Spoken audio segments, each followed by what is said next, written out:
लिए, सभी के लिए है। अब ऐसे नियम, एक नियम ये है कि व्यास जी से ऊंचे आसन पर बैठ करके कथा नहीं सुनना चाहिए, दोष लगता है। पांडाल के पीछे बैठ के कथा नहीं सुनना चाहिए, दोष लगता है। अंदर भागवत जी के पांडाल में बैठकर कथा सुनना चाहिए, लाभ ज्यादा होता है। बाहर से भी सुनो तो कोई दिक्कत नहीं है, पर अंदर लाभ ज्यादा है। उसके बाद व्यास जी के बैठने के लिए सुंदर व्यवस्था हो, व्यास मंच हो, सुंदर आप श्रोताओं के लिए बैठने के लिए व्यवस्था हो, जैसी यहां पर है।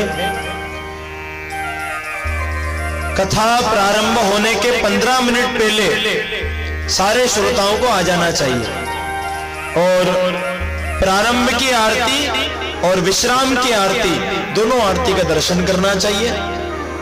अब नियम यह भी है कि 7 दिन की कथा जब तक चले तब तक केवल जल पी करके कथा सुनना चाहिए, केवल पानी पी के। कौन कौन करेगा नियम? हाँ, जो हिम्मत वाला, हाँ बिल्कुल, हम 7 दिन पानी पी के नहीं। फिर थोड़ा सरल किया नियम। अब पता था कि संयम कम हो जाएगा, लोगों में इतनी शक्ति नहीं रहेगी, तो नियम थोड़ा सरल कर दिया। बोले भैया पानी नहीं पी सकते तो घी पियो, 250 ग्राम घी सुबह पी लो, 250 ग्राम 12 बजे पी लो, 250 ग्राम शाम को जाके पी लो।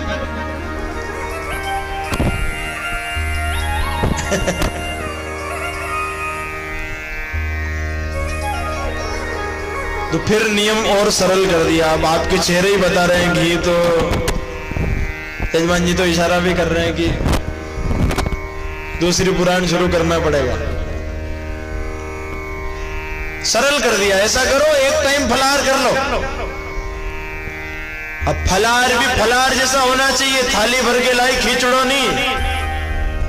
फलियार भी आजकल मुझे पता ही कैसा होता है, खिचड़ी है तो भगर है तो चिप्स है तो टिकिया है, तो जितने आइटम रोज के भोजन में नहीं होते उससे 4 गुना आइटम होते हैं फलियार में।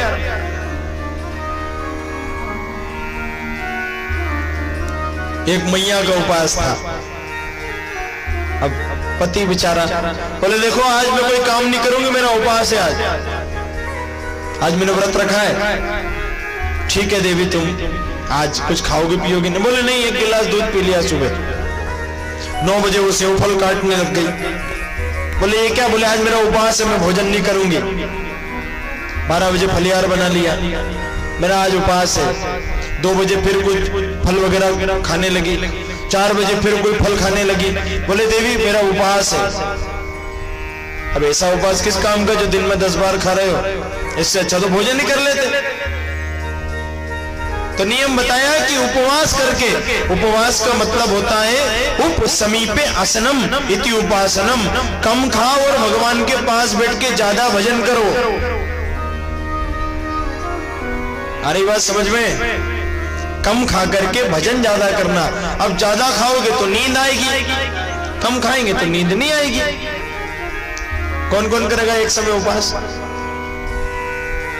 फिर नियम बताया, चलो एक समय नहीं तो दोनों समय उपवास कर लो, दोनों समय थोड़ा थोड़ा खा लो। पर अगर ये भी नहीं सदे तो एक टाइम उपवास कर लो और एक टाइम भोजन कर लो। अब ये कौन कौन करेगा? है 2-4 उम्मीदवार, माताओं ने लाज रखी है। इसके बाद भी अगर नहीं सदे तो इससे बढ़िया और नियम बता दिया सरल कि भैया दिन में 5 बार खाओ पर कथा जरूर सुनो,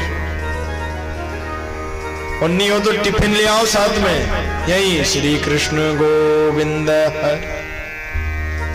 कथा नहीं छूटना चाहिए। आपने नियम ले लिए मैं तो पानी पी करके कथा सुनूंगा, और एक दिन आपने पानी पी करके सुनी, दूसरे दिन तबीयत बिगड़ गई, अस्पताल में भर्ती हो गए, छूट गई ना कथा। दोनों समय भोजन करो, थोड़ा थोड़ा खाओ, 2-2 रोटी खाओ, पर कथा प्रेम से सुनो। मुख्य क्या है? कथा। कथा नहीं छूटना चाहिए, ये नियम बताया। भागवत जी की तरफ पैर करके कथा नहीं सुनना चाहिए, दोष लगता है। सो के कथा नहीं सुनना चाहिए, जो सो के कथा सुनता है वो अगले जन्म में अजगर बनता है।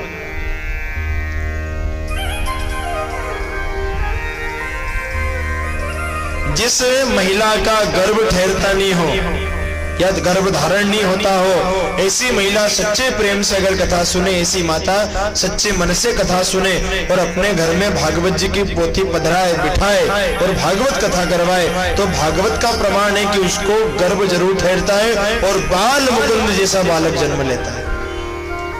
महिमा है भागवत जी की।